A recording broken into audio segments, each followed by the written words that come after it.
بسم اللہ الرحمن الرحیم۔ حضرت اقبال کی شاعری سٹارٹ ہوتی ہے 19ویں صدی کے اندر، جب 1900 سے پہلے کا وقت چل رہا ہے، ٹھیک ہے۔ اقبال نے اس زمانے میں ہی جب وہ سیالکوٹ میں موجود ہے وہیں پہ شعر کہنا شروع کر دیا تھا، اور ایج کیا ہے حضرت اقبال کی؟ ایج وہی کوئی 22-24 سال ایج ہے، ٹھیک ہے۔ ہم سب لوگوں کو پتہ ہے کہ علامہ اقبال اراؤنڈ 1876 بات ہے، لیکن 70s ہی ہے، یہ کنفرم ہے۔ تو اب اگر 1900 سے پہلے وہ شاعری شروع کرتے ہیں تو اس کا مطلب بہت زیادہ ینگ ایج ہے۔ تو اقبال کی شاعری کا وہ زمانہ جب وہ سیالکوٹ میں شعر کہہ رہے ہیں، کہا یہ جاتا ہے کہ حضرت اقبال کے اس جوہر کو نکالا کس نے؟ وہ مولوی میر حسن صاحب نے نکالا، جو ان کے استاد تھے، اور اقبال کی ساری زندگی میں اس کی چھاپ رہی۔ جب علامہ اقبال کو سر کا خطاب دیا جانے لگا تھا، ساری ڈاکومنٹیشن ہو گئی، سب کچھ ہو گیا، تو اقبال نے کہا کہ جب تک انہیں ایوارڈ نہیں دیا جائے گا، سر کا خطاب نہیں دیا جائے گا، میں ایکسیپٹ نہیں کروں گا۔ آج کے دور میں تو ہمیں اپنا استاد بھول ہی جاتے ہیں نا، اپنے ٹیچرز جو ہیں وہ بھول جاتے ہیں۔ تو میں ایک وجہ یہ بھی سمجھتا ہوں کہ حضرت اقبال کی پرسنالٹی میں وہ جو ادب کا عنصر تھا، وہ جو اپنے استاد کا ادب کرنے والی چیز تھی، اس نے بھی اقبال کو بڑا دوام دیا، بڑا مشہور کیا۔ تو اقبال کی شاعری کا جو پہلا دور ہے وہ 1905 تک ہے۔ اردو کی جو پہلی کتاب علامہ اقبال کی آتی ہے وہ 1924 میں آتی ہے۔ اس کتاب کے آنے سے پہلے اقبال کی 3 کتابیں آ چکی ہیں۔ بانگ درا سے آنے سے پہلے اقبال کی 3 کتابیں آ چکی تھیں۔ پہلی تھی اسرار خودی۔ یہ اسرار نہیں ہوتا، اسرار ہوتا ہے۔ اسرار ہوتا ہے زور دینا، اور اسرار ہوتا ہے بھید، راز۔ اسرار خودی۔ دوسری آتی ہے رموز بے خودی، فارسی ہے۔ تیسری آتی ہے پیام مشرق، اور پھر یہ آتی ہے بانگ درا جو اردو میں۔ اب اقبال اردو سے فارسی میں کس طرح چلے گئے یہ بھی آپ کے سامنے میں ذکر کرنا بھی ضروری سمجھتا ہوں، لیکن اس بانگ درا کا خاصہ یہ ہے کہ اس میں اقبال کے 3 ادوار کی شاعری موجود ہے، 3 دور کی ہے۔ ایک 1905 تک، 1905 سے 1908 تک جب اقبال ملک میں نہیں تھے، اور پھر 1908 سے آنورڈ 1924-23 جب تک یہ بک آئی ہے تب کی شاعری اس کے اندر ہے۔ تو اقبال کی پوری تھاٹ جو ہے کہ وہ فطرت کی تعریف سے شروع کر کے اپنے خالق کی محبت تک، یہ ساری کی ساری بات اسی بک کے اندر آپ کو کلوز ہوتی ہے۔ ساری کتابیں پڑھنی چاہیے، لیکن یہ خصوصی طور پہ بانگ درا جو ہے وہ ہمیں پڑھنی چاہیے، کیونکہ اس میں اقبال ہر طرح سے اس کا ایولیوشن بھی آ جاتا ہے۔ ایولیوشن کا مطلب کہ ان کا تھاٹ پروسیس مرد مومن سٹارٹ ہوا نا، ان کا جو خودی کا کانسیپٹ ہے وہ ایوالو کیا اسی ٹائم کے دوران۔ یہی وہ ٹائم تھا جب خودی کا ان کا کانسیپٹ بھی ایوالو کرتا ہے۔ پہلے تو سمپلی یہ تھا نا کہ حضرت انسان ہے، یہ اشرف ہے۔ پھر جب انسان کو اقبال کہتے ہیں کہ یہ اس دنیا کو چلانے والا بھی یہی ہے، اس کے ہاتھ میں ڈور دے دی گئی ہے، صرف اس نے پروفٹ صلی اللہ علیہ وسلم کا پکا غلام اپنے آپ کو ثابت کرنا ہے۔ جس دن اس نے پراپر ان کا غلام ثابت کر دیا تو یہ راکب بن جائے گا، سوار بن جائے گا، ہر چیز کا اس کے ہاتھ میں آ جائے گا سب کچھ۔ تو اقبال کی جو پہلی نظم جو مشہور ہوئی وہ ہمالہ ہے، اور وہ بانگ درا میں پہلی نظم کے طور پہ شامل ہے۔ تو یہ اقبال کی طالب علمی کا زمانہ ہے جب اقبال سیالکوٹ سے لاہور آ جاتے ہیں گورنمنٹ کالج میں۔ گورنمنٹ کالج میں آنے کے بعد وہاں پہ لوگوں نے انسسٹ کرنا شروع کیا آہستہ آہستہ۔ اقبال نے جو ادبی سٹنگز ہوتی تھی، جیسے آج ہمیں توفیق ملی اس زمانے میں یہ کام کرنے کی، اس طرح کی ادبی سٹنگز ہوتی تھیں، اس میں اقبال جانا شروع ہے، اور وہاں پہ جب اقبال نے یہ نظم سنائی تو لوگ حیران رہ گئے کہ اقبال یہ اس عمر میں چھوٹا سا جوان نوجوان یہ کیسے اتنی پختہ شاعری کر رہا ہے۔ اچھا، اس دوران اقبال نے جو داغ دہلوی ہیں، مشہور شاعر ہیں، اس زمانے میں ان کا بھی بڑا ڈنکا بجتا تھا۔ ڈنکا بجنے سے مراد وہ بہت زیادہ مشہور تھے، دربار کے ساتھ بھی منسلک تھے، اس وجہ سے وہ بڑے مشہور تھے۔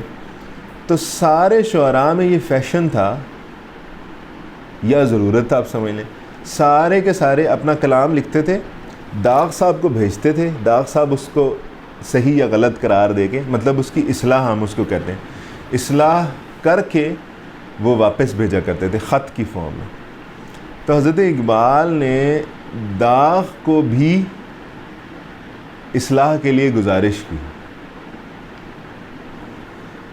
اور بہت جلدی داغ نے اقبال کو کہہ دیا کہ آپ کی شاعری میرے پاس اصلاح کے لیے نہیں آنی چاہیے، آپ آلریڈی پرفیکٹ ہیں۔ اچھا، اب جب اقبال اردو کی نظم تھوڑی بہت لکھ رہے ہیں تو ایک دفعہ کسی محفل میں اپنے دوستوں کے ساتھ بیٹھے ہیں تو لوگوں نے کہا اقبال آپ تو اردو میں ہی شاعری کر سکتے ہیں، ٹھیک ہے، آپ اس سے ملتی جلتی بات کہی کہ آپ فارسی میں شاعری نہیں کر سکتے۔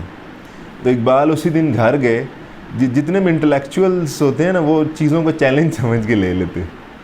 اقبال گھر گئے اور جا کے انہوں نے فارسی پہ سوچنا شروع کر دیا، اور جب اگلے دن صبح بیدار ہوئے تو ان کی 2 غزلیات ریڈی تھی، اور وہاں سے جب اقبال نے وہ اشعار کہے تو اقبال کو خود بھی آئیڈیا ہوا کہ میں اردو کی بجائے فارسی میں زیادہ بہتر اظہار کر سکتا ہوں۔ تو پھر اسی طرف موو ہو گئے، اور وہ 3 کتابیں فارسی کی پبلش ہو گئیں، اور اردو کی یہ ساری پھر جمع کر کے اتنے سارے سالوں کی 1924 تک کی وہ پھر اکٹھی کر کے بانگے درا کے اندر چھاپی گئی۔ بات سمجھ آ رہی ہے ہمیں؟ اچھا، اب یہ جو پہلا حصہ ہے، پہلے حصے میں بانگے درا کے 3 حصے ہیں، 3 حصے غزلیات کے ہیں، 3 حصے نظم کے ہیں، اور پھر تیسرے حصے میں ایک چھوٹا سا حصہ ظریفانہ بھی ہے۔ ظریفانہ کا مطلب ہے اس کے اندر اقبال نے مزاحیہ شاعری بھی کی ہے، ٹھیک ہے۔ تو یہ بات بھی ہمیں بہت کم لوگوں کو پتہ ہوتی ہے کہ اقبال نے ایسی شاعری بھی کر رکھی ہے جس کے اندر انگریزی الفاظ بھی استعمال کیے ہیں، اس کے قافیے باندھے ہیں اقبال نے۔ قافیے کا مطلب آواز الفاظ جو آ رہے ہوتے ہیں کسی بھی شاعری میں، شعر کے آخر پہ ایک جیسے الفاظ جو آ رہے تھے اسے ہم قافیہ کہتے ہیں۔ تو یہاں پہ یہ جو آپ کے سامنے صرف اور صرف 13 غزلیات ہیں، یہ 13 غزلیات جو پہلے حصے کے اندر ہیں، ان کے اندر اقبال اپنے رب سے باتیں کرتا ہے، اور رب کی تلاش کی باتیں کرتا ہے، اللہ کو ڈھونڈنے کی باتیں کر رہا ہے، اللہ کہاں پہ ہے، کیسے ہے، عشق حقیقی کی طرف۔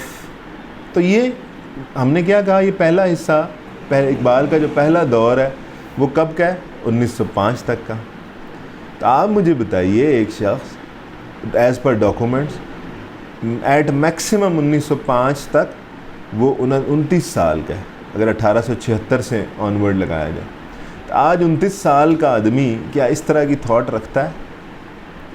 اب یہ 29 سال تک آنے کے لیے، اس تھاٹ تک آنے کے لیے، میں نے آپ کو یہ کہا کہ اقبال 90s سے شاعری کر رہے ہیں، تو اس کے اندر ڈیٹس مینشن نہیں ہے، پورا ایرا لکھا ہوا ہے کہ 1905 تک، تو اس کے اندر اقبال کی شروع کی بھی شاعری ہے اور لیٹر آن کی بھی 1905 تک کی، وہ ساری ینگ ایج کی شاعری ہے، لیکن اس ینگ ایج میں بھی اقبال نے اپنے رب کو ایسا پہچانا ہے، اور اقبال اپنے رب کی تعریفوں کے ارد گرد ساری باتیں کرتا ہے، ساری باتیں کرتا ہے، ہر چیز اپنے رب پہ جا کے ختم کرتا ہے، ٹھیک ہے، اسی کو حسین قرار دیتا ہے، اسی کو لیلا قرار دیتا ہے، اسی کا مجنوں بننے کی کوشش کرتا ہے۔ تو ہمارا اس دور میں ہمارا مسئلہ کیا ہے؟ ہم نے لیلا کو پتہ نہیں کیا بنا لیا, ہم نے مجنوں پتہ نہیں کیا قرار دے دیا, اور اس میں وہ اپنی ساری زندگی تباہ کر دیتا ہے. اس کا کوئی آؤٹ کم ہی نہیں ہے, اس کا کوئی بینیفٹ ہی نہیں ہے.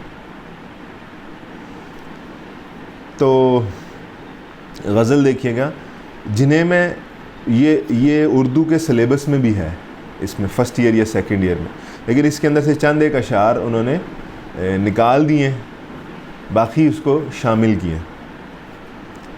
جنہیں میں ڈھونڈتا تھا آسمانوں میں زمینوں میں, میں جن کو ڈھونڈ رہا تھا آسمانوں میں اور زمینوں میں, ہیونز اینڈ دا ارتھس, مطلب ایوری ویئر, ہر جگہ پہ میں نے ڈھونڈا ہے, ہر جگہ پہ میں نے تلاش کیا. وہ نکلے میرے ظلمت خانہ دل کے مکینوں میں. وہ کہتے ہیں نا رب کہاں پہ ہے, کہاں پہ ہے رب؟ عرش پہ بیٹھا ہوا ہے, یا میری شارک سے زیادہ قریب ہے. اقبال یہ کہتے ہیں کہ وہ میں جسے زمین و آسمان میں ڈھونڈ آیا کہ مجھے رب ملے گا, کہاں پہ موجود ہے؟ وہ نکلے میرے ظلمت خانہ دل کے مکینوں میں. یہ جو میرا گناہوں سے آلودہ دل ہے نا, وہ وہیں پہ موجود تھا. میں نے غلطیاں کی, میں نے کوتاہیاں کی, میں نے سب کچھ کیا, لیکن اس کے باوجود اقبال کہہ رہے ہیں کہ میرا رب کہاں پہ ہے؟ یہیں پہ ہے. یعنی کہ اقبال آپ کو دعوت فکر دے رہے ہیں, دعوت فکر اس چیز کی کہ اگر آپ نے اپنے رب کو ڈھونڈنا ہے تو آپ کو اپنے آپ کو پہچاننا پڑے گا, اپنے آپ کو ڈھونڈنا پڑے گا. جیسے کہ اللہ کے نبی صلی اللہ علیہ وسلم فرماتے ہیں کہ جس نے اپنے نفس کو پہچان لیا اس نے رب کو پہچان لیا. من عرف نفسہ فقد عرف ربہ. ہر صورت میں اس نے پہچان لیا, ہر صورت میں اس نے اپنے رب کو, جس نے اپنے آپ کو پہچان لیا اس نے اپنے رب کو پہچان لیا. ہم نے کبھی انالیسس کیا اپنا کہ اللہ نے ہمارے اندر کتنی کوالٹیز, کتنی ایبلٹیز, کتنی ساری چیزیں رکھ دی ہیں. چھوٹی سے چھوٹی چیز سے آپ سٹارٹ کریں, بڑی سے بڑے انٹلیکٹ تک آپ چلے جائیں. آج آپ ہواؤں میں اڑ رہے ہیں, آج آپ اسپیس کے اندر اسپیس شٹلز میں ٹریول کر رہے ہیں, آج آپ چاند پہ جا کے بیٹھے ہوئے ہیں, آج آپ اس پہ مریخ پہ جا کے بیٹھنے کی باتیں کرتے ہیں. یہ کیسے ہو رہا تھا, کیسے ہو رہا ہے سب کچھ؟ اس خالق کے بخشے ہوئے انٹلیکٹ کی بنیاد پہ, اس خالق کی بخشی ہوئی ایبلٹی کی بنیاد پہ. تو جنہیں میں ڈھونڈتا تھا آسمانوں میں زمینوں میں, میں اپنے رب کو ساری دنیا کے اندر گھوم کے ڈھونڈ رہا تھا. وہ نکلے میرے ظلمت خانہ دل کے مکینوں میں. اس میں جو خوبصورتی ہے نا وہ ظلمت خانہ دل ہے, صرف دل نہیں ہے, میرے دل کا جو اندھیرے والا کمرہ ہے, مطلب جہاں آپ سوچ بھی نہیں سکتے کہ میرا رب کتنا قریب ہے, آپ کے وہم و گمان بھی نہیں ہوتا کہ رب اتنا قریب ہے, رب وہاں پہ موجود ہے. حقیقت اپنی آنکھوں پر نمایاں جب ہوئی اپنی, یہ دوسرا شعر بھی اسی معنی کا شعر ہے پہلے کا. حقیقت اپنی آنکھوں پر نمایاں جب ہوئی اپنی, مکان نکلا ہمارے خانہ دل کے مکینوں میں. مکان نکلا ہمارے خانہ دل کے مکینوں میں. یہ جب مکان ہے یا خانہ دل ہے, خانہ دل تو اوبیسلی ہمارا مکان جب استعمال ہوگا زیادہ تر تصوف میں, صوفیاء کے ہاں, اولیاء کے ہاں, تو اس کا مطلب اللہ کا گھر کی بات ہو رہی ہے. تو اللہ کا گھر کہاں ہے؟ میرے دل میں. اب یہاں آپ دیکھیں, یہاں سے اقبال کی خودی کا کانسیپٹ شروع ہو رہا ہے. حقیقت اپنی آنکھوں پر نمایاں جب ہوئی اپنی, اب حقیقت کھل رہی ہے نا, ریئلٹی سامنے آ رہی ہے کہ حضرت انسان کیا ہے. حضرت انسان کہ آپ کے اپنے ہاتھ میں ہے کہ آپ نے شیطان ثابت ہو جانا ہے, آپ نے فرشتہ ثابت ہو جانا ہے. ٹھیک ہے, تو انسان میں اللہ نے دونوں جبلتیں رکھ دی ہیں. شیطان بھی آپ کے آنے سے پہلے موجود ہے، ابلیس ہے، اور شیطان آپ کی وجہ سے ہوا، اور فرشتے بھی موجود ہیں آپ کے آنے سے پہلے. آپ کو خالق بناتا ہے. اب آپ کے سامنے یہ دو ہی مخلوقات تھی اس وقت. اب آپ کے اندر آپ کی چوائس ہے. اللہ نے آپ کو دو راستے دکھا دیے ہیں.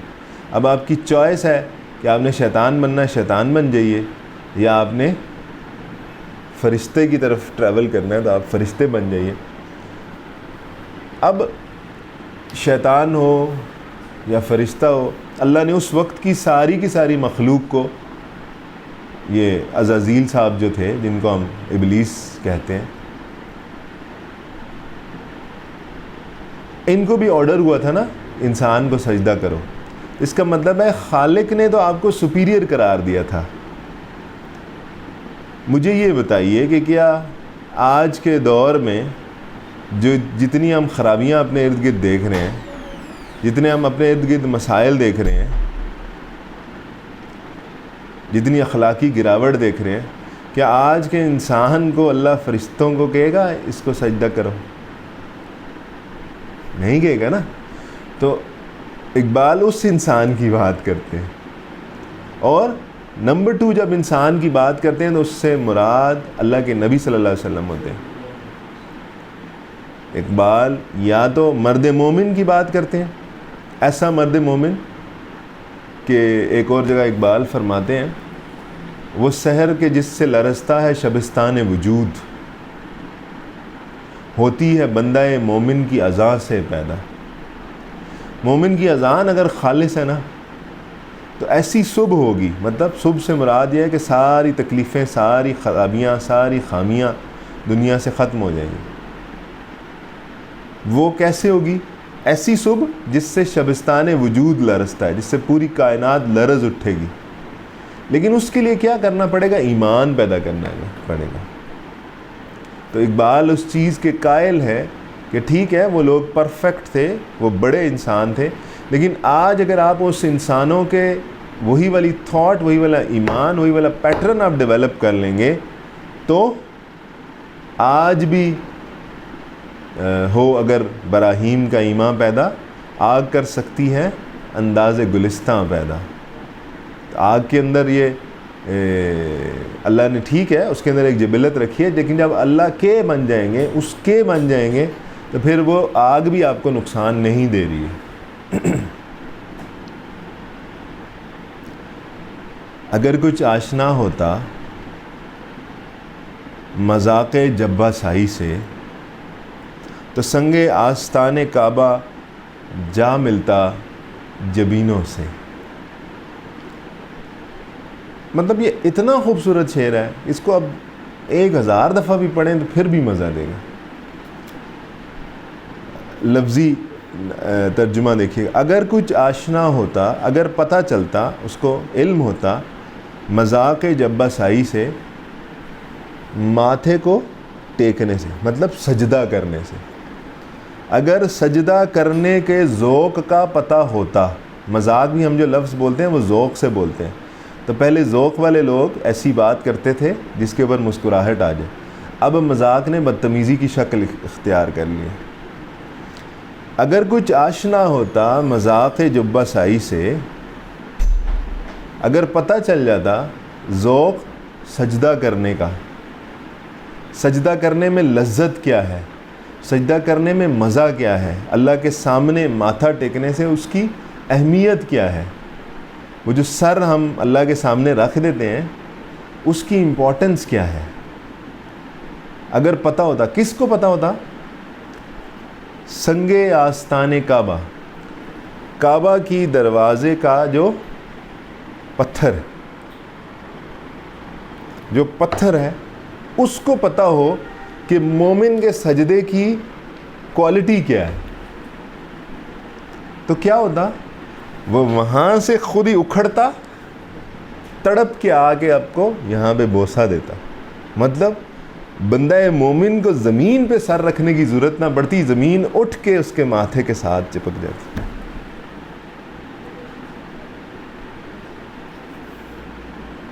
اگر کچھ آشنا ہوتا مذاق جبہ سائی سے، تو سنگ آستان کعبہ جا ملتا جبینوں سے، تو ماتھے کے ساتھ جا کے اب دیکھیں زمین میں سب سے محترم زمین وہی والی ہے نا، وہی والا پتھر سب سے زیادہ محترم ہے، اس لیے اقبال نے اس کی طرف اشارہ کیا. اگر وہ آ کے ماتھے کے ساتھ بندہ مومن کے ماتھے کو بوسہ دینا چاہ رہا ہے تو پھر باقی زمین تو کسی چکر میں ہی نہیں ہے. کبھی اپنا بھی نظارہ کیا ہے تو نے اے مجنوں. اس کے اندر اقبال اپنی محبت کی طرف بھی اشارہ کر رہے ہیں، اپنی محبت جو اقبال خود مجنوں بنے بیٹھے ہیں نا اپنے رب کے لیے، اور وہ لوگ بھی جو اپنے رب کی خالص محبت میں مبتلا ہے. کبھی اپنا بھی نظارہ کیا ہے تو نے اے مجنوں، کہ لیلا کی طرح تو خود بھی ہے محمل نشینوں میں. کہ لیلا کی طرح تو خود بھی ہے محمل نشینوں میں. محمل کس کو کہتے ہیں پتہ ہے کسی کو؟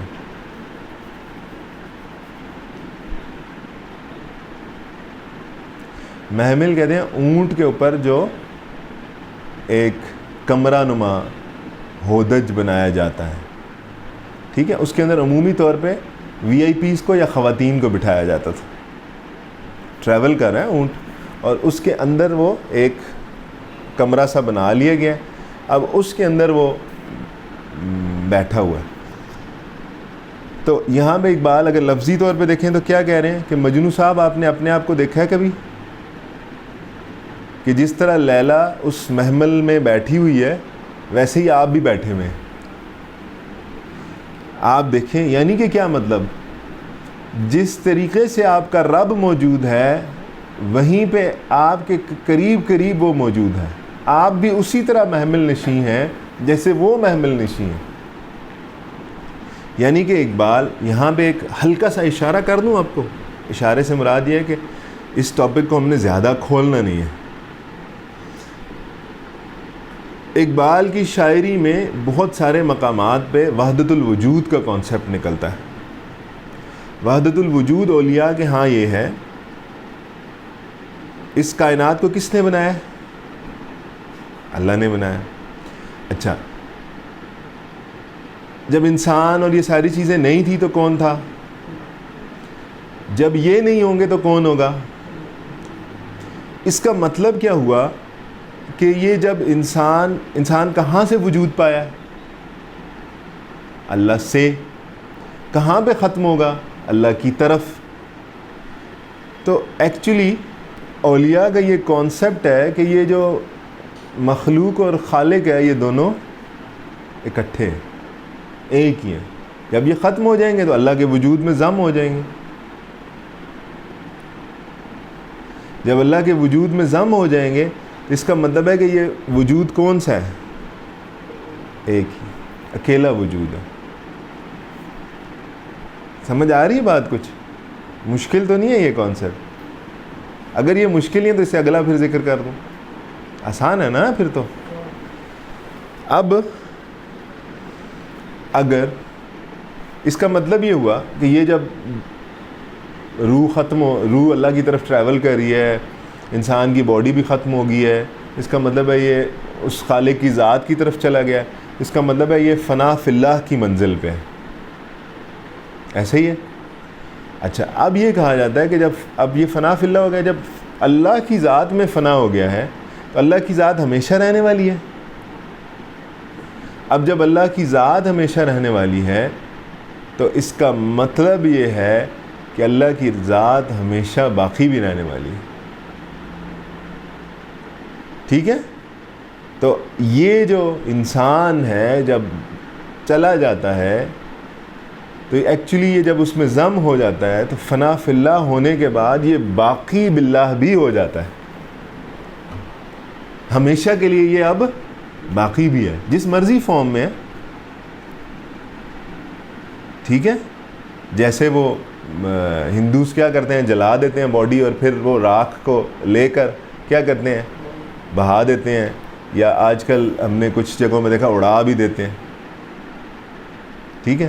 تو وہ کیا کہتے ہیں، وہ کہتے ہیں یہ پوری کائنات میں ڈیزالو ہو گیا. ٹھیک ہے، تو اولیاء کے ہاں کیا کانسیپٹ ہے کہ وہ ڈیزالو ہوتا ہے، لیکن جب اللہ موجود ہے تو اس کا مطلب ہے وہ بھی اس کے ساتھ موجود ہے۔ مجنو صاحب آپ نے دیکھا ہے اپنے آپ کو، اب عام چیز نہیں ہے کہ لیلا کی طرح تو خود بھی ہے محمل نشینوں میں، کہ صرف لیلا باقی نہیں ہے، آپ بھی باقی ہیں۔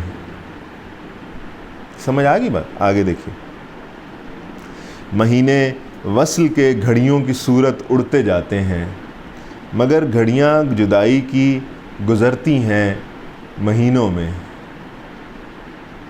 غور سے سمجھیے گا بات، ایک تو لفظی وصل کہتے ہیں ملاقات کو، وصل کے گھڑیوں کی صورت اڑتے جاتے ہیں، جب ملاقات ہوتی ہے تو ٹائم کا پتہ ہی نہیں چلتا ہے کیسے گزر جاتا ہے، مگر گھڑیاں جدائی کی گزرتی ہیں مہینوں میں، لیکن جو جدائی ہے، جو انتظار ہے، وہ بہت زیادہ ٹائم لیتی ہے۔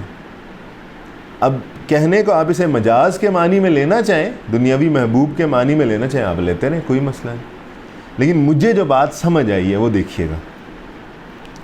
یہ دنیا میں وقت بڑا تھوڑا ہے نا، اور اس دنیا کے جانے کے بعد کی زندگی ہمیشہ ہمیشہ کی ہے، ایسا ہی ہے نا، ہمیشہ ہمیشہ کی۔ اچھا، جب وہ ہمیشہ ہمیشہ کی ہے تو وہ کون سی زندگی ہے؟ وصل کی ہے، وہ اللہ سے ملاقات کی زندگی ہے۔ یہاں پہ کون سی زندگی ہے؟ فراق کی زندگی ہے، انتظار کی زندگی ہے۔ سارے اللہ کے نیک بندے اللہ کی ملاقات کا انتظار کر رہے ہیں، اور یہ جو آپ دیکھتے ہیں آپ کے ارد گرد جو عرس کا کانسیپٹ ہے، وہ بھی اسی بنیاد پہ ہم اسے صحیح غلط نہیں کہہ رہے ہیں پلیز۔ جب ہم اکیڈمیشین کے طور پہ بیٹھتے ہیں ہم یہ بات کر رہے ہوتے ہیں کہ ہم نے اس سے انڈرسٹینڈنگ لینی ہے، ہم مسالک کی بات نہیں کر رہے ہوتے ہیں، ٹھیک ہے؟ تو میں جب اس طرح بچوں کے ساتھ یا بڑوں کے ساتھ، ٹیچرز کے ساتھ، پیرنٹس کے ساتھ بات کرتا ہوں تو لوگ کہتے ہیں جی نہیں جی یہ تو ہمارا، ہم تو مانتے ہی نہیں ہیں، یہ مانتے نہیں ہیں، ہم مانتے نہیں، یا نہ مانتے کی بات نہیں کریں۔ جس دن وہ اللہ کا ولی اللہ سے ملاقات کرتا ہے، جس دن وہ دنیا سے چلا جاتا ہے، وہ اس کے لیے دنیا کا دی بیسٹ ڈے ہوتا ہے، سیلیبریشن کا دن ہوتا ہے، تو اس وجہ سے وہ عرس سیلیبریٹ کیا جاتا ہے۔ تو مہینے وصل کے گھڑیوں کی صورت اڑتے جاتے ہیں، اس لیے خالق نے بار بار آپ کو کہا ہے کہ اس میں آپ ہمیشہ رہیں گے، ہمیشہ رہیں گے، ہمیشہ رہیں، ہم فیہا خالدون، ہم فیہا خالدون۔ دیکھیں نا آپ نے، اللہ بار بار ذکر کرتا ہے تاکہ آپ کو یہ تسلی رہے کہ اگر وصل ہو جائے تو وہ ٹائم بے شک زیادہ ہو تو وہ ختم ہی نہ ہو جائے، انسان کو یہ فکر ہے۔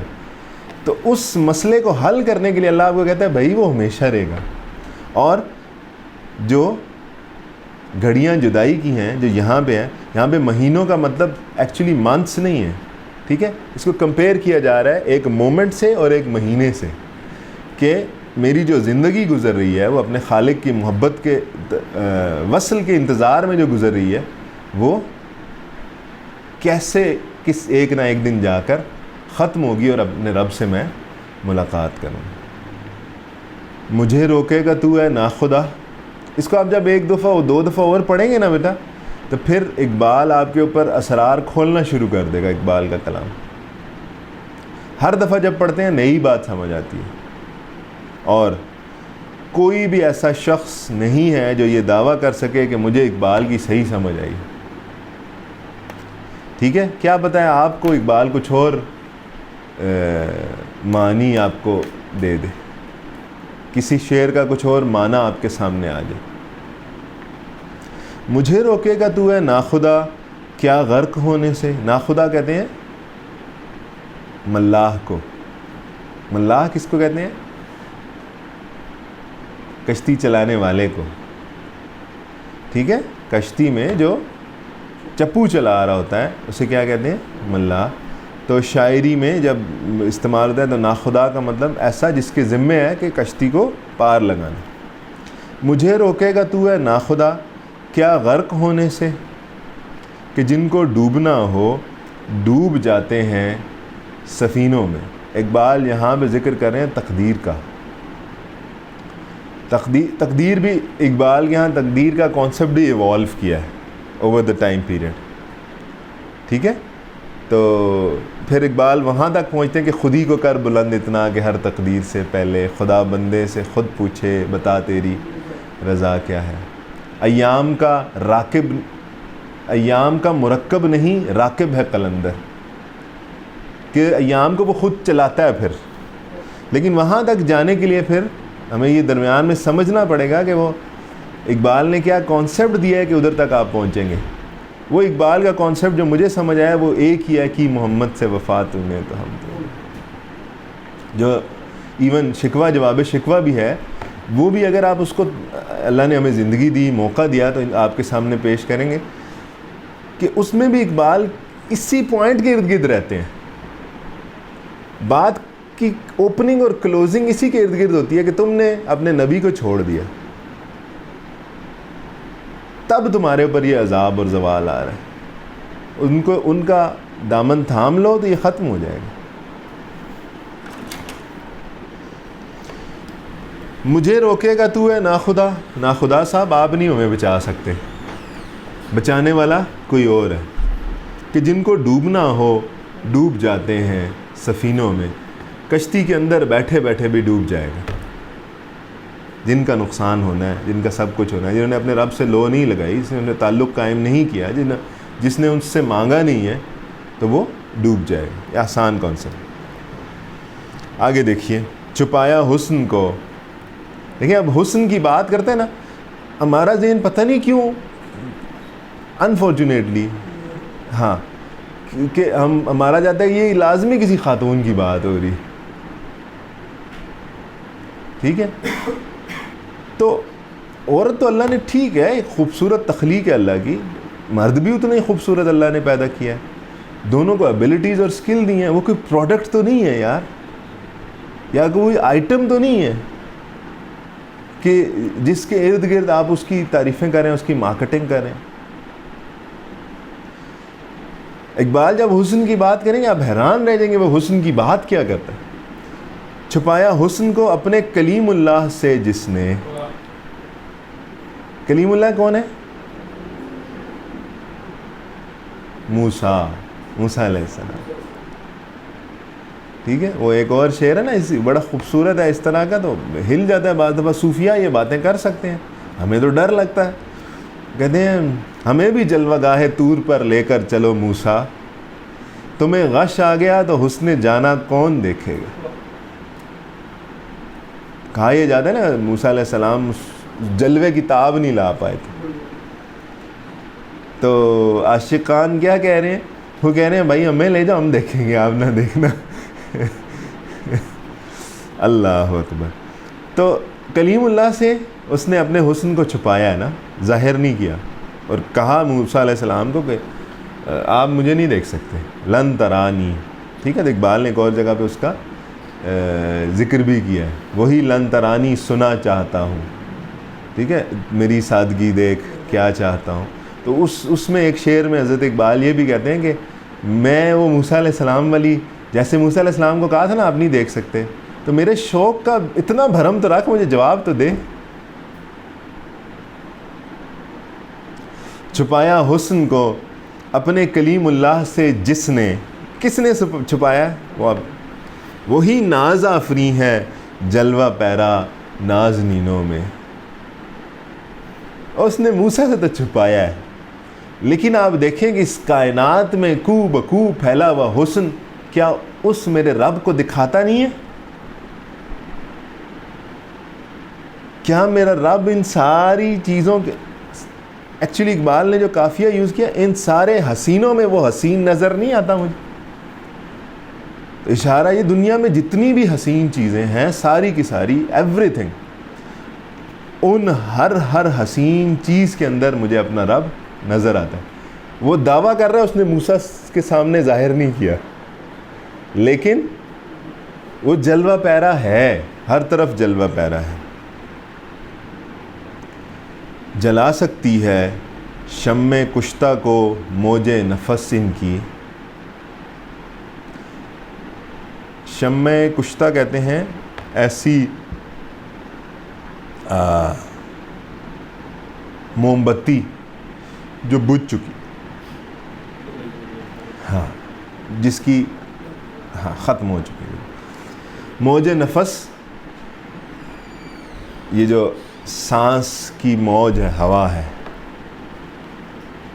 جلا سکتی ہے، بجھی ہوئی جو آگ ہے اس کو دوبارہ جلا سکتی ہے۔ کیا؟ کون؟ الہی کیا چھپا ہوتا ہے اہل دل کے سینوں میں؟ جو اہل دل ہیں، جو تیرے نیک بندے ہیں، ان کو اللہ نے یہ ایبلٹی دی ہے کہ ایسا دل جو بجھ چکا ہے اس کو بھی دوبارہ سے بیدار کر دیں۔ یعنی کہ اولیاء کی کرامت کی طرف اشارہ ہو رہا ہے کہ اولیاء کے اندر لفظی طور پہ یہ ایبلٹی موجود ہے کہ وہ بجھی ہوئی آگ کو بھی جلا سکتے ہیں۔ ایک پھونک ماریں گے تو آگ جل جائے گی۔ الہی کیا چھپا ہوتا ہے اہل دل کے سینوں میں؟ تو وہ جو سینے میں جو چیز ہے نا، اقبال اس کی تلاش میں ہے اور اسی کی پھر پریچنگ کرتے ہیں آگے اپنی پوری شاعری کے اندر۔ آپ کو بتایا نا، یہ 1905 تک کی غزلیات ہیں، اس میں سے ہم دیکھ رہے ہیں۔ جلا سکتی ہے شمع کشتہ کو موج نفس ان کی، الہی کیا چھپا ہوتا ہے اہل دل کے سینوں میں؟ اہل دل کے سینوں میں کیا ایسی چیز ہے جو اس بجھی ہوئی شمع کو بھی جلا سکتی؟ تمنا درد دل کی ہو تو کر خدمت فقیروں کی۔ اگر آپ کو درد دل کی خواہش ہے اور درد دل کا تعلق کس کے ساتھ؟ انفارچونیٹلی ہم نے یہی کیا کہ ہم نے وہی جو مجازی معنوں کے اندر ہم نے سارے کے سارے کلام جوڑ دیے۔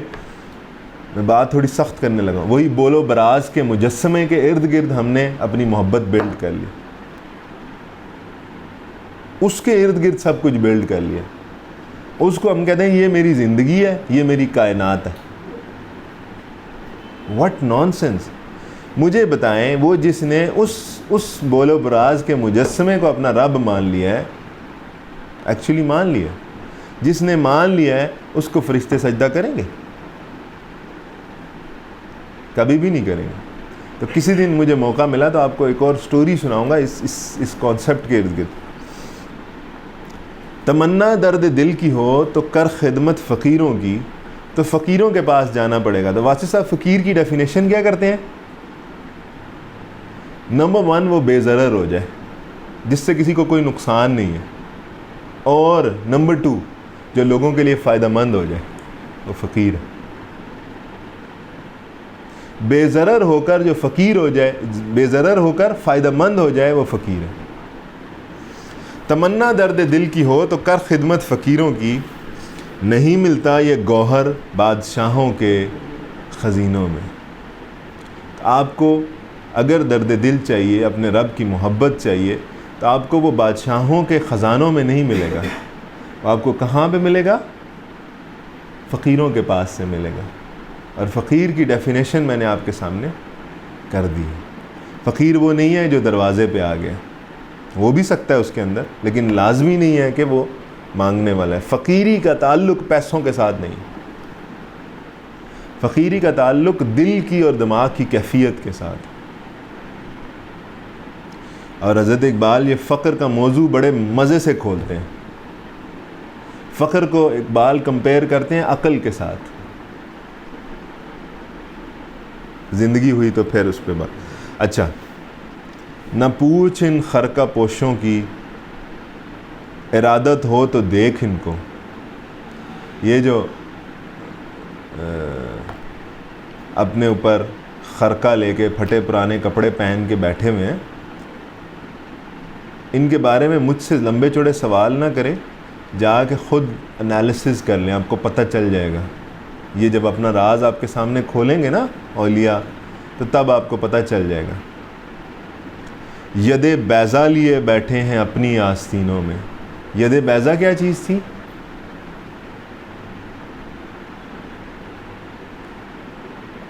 ید بیضا، چمکتا ہوا ہاتھ، کس نبی کو ملا تھا؟ موسیٰ علیہ السلام کو۔ یہی جو کلیم اللہ ہے، اتنے لاڈلے نبی ہیں، عصا زمین پہ پھینکتے ہیں، اژدہا بن جاتا ہے۔ ٹھیک ہے، اللہ سے ملاقات کی خواہشیں ظاہر کرتے ہیں، اس کے دیدار کی خواہش کرتے ہیں، ایسا جلیل القدر نبی۔ بھائی ہم نے تو دیکھنا ہے، ہم نے تو آپ کو دیکھنا ہی دیکھنا ہے۔ تو حضرت اقبال یہ کہہ رہے ہیں کہ اگر کوئی فقیر ہے، سچا فقیر ہے، تو اس کے بارے میں آپ کو بتاتا کچھ بھی نہیں ہوں، میں نہیں بتاتا وہ کیسے ہیں۔ ہاں، وہ جو فقیر ہے اس کا منیمم یہ ہے کہ اس کا ہاتھ چمکتا ہے، سورج کی طرح چمکتا ہے. اور یہ استعارہ کس چیز کا؟ علم و فضل کا، علم و حکمت کا، روشنی چمکتی ہے. تو وہاں سے کیا پھیلتا ہے؟ علم و حکمت اور فیض پھیلتا ہے. تو حضرت اقبال جو قائل ہے نا، وہ قائل ہیں کہ دنیا میں آپ اتنا علم حاصل کر لو، اتنا علم حاصل کر لو کہ اپنے آپ کو اتنے عظیم سٹیچر پہ فائز کرو کہ اس کے بعد آپ کا رب آئے اور آپ کو بتائے کہ تم نے اس دنیا کا ایکسٹریم علم تو حاصل کر لیا، کمال تم نے حاصل کر لیا، لیکن اس کمال سے بھی بڑا کمال میری محبت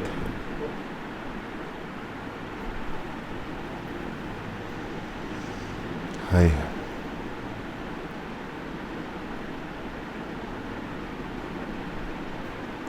ید بیضہ لیے بیٹھے ہیں اپنی آستینوں میں، ترستی ہے نگاہ نارسا جس کے نظارے کو. اب پھر اقبال ادھری گھوم پھر کے، نارسا کہتے ہیں نہ پہنچنے والی، نگاہ نارسا ایسی نظر جو پہنچ نہیں سکتی.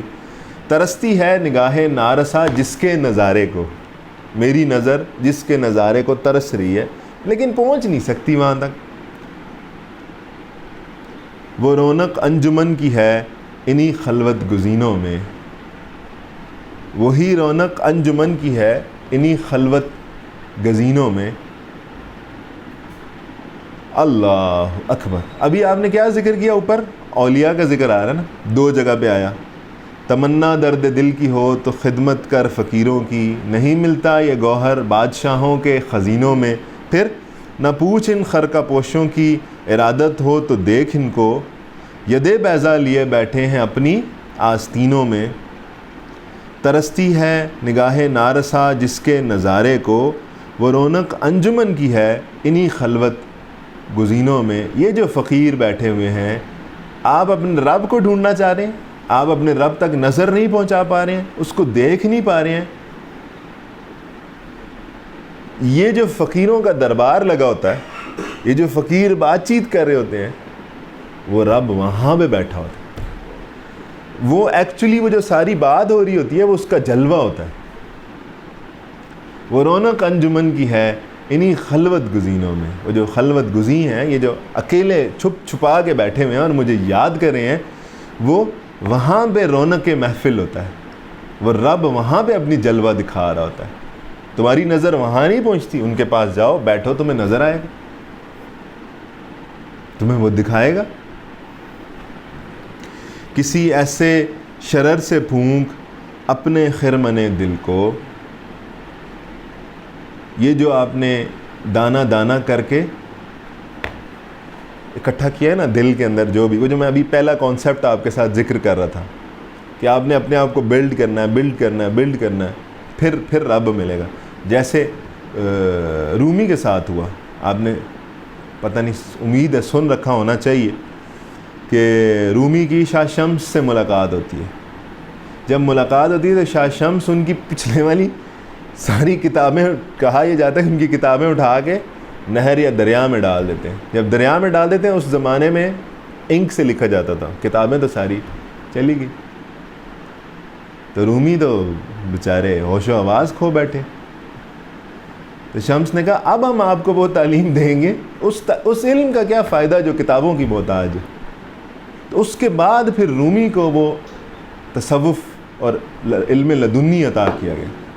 تو اس کے بعد پھر رومی نے وہ جو آج آپ دیکھتے ہیں کہ ہر جگہ پہ رومی ہو رہی ہے، اور حضرت اقبال بھی مولانا رومی سے بہت زیادہ انسپائرڈ ہیں، ان کی پورے کانسیپٹ نقل کرتے ہیں.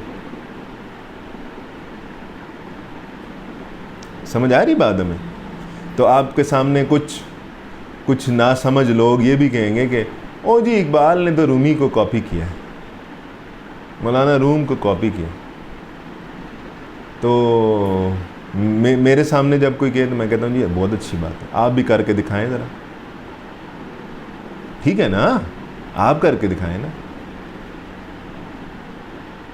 تو یہاں پہ پھر دیکھیں کون نبی کے علاوہ کون سا ایسا شخص ہے جس کا کوئی استاد نہیں ہے. کون سا ایسا شخص ہے جو کتاب جس نے مختلف آتھرس کو پڑھا ہے, مختلف رائٹرز کو پڑھا ہے, تو وہ رائٹر اس کو انفلوئنس تو کریں گے نا. حضرت اقبال کا استاد ہے مولوی میر حسن, پھر ہم کہتے ہیں جی داغ سے انہوں نے وہ اصلاح لی ہے, پھر پروفیسر آرنلڈ ہیں. یہ 3 مین ہستیاں جنہوں نے اقبال کے اوپر اثر ڈالا ہے.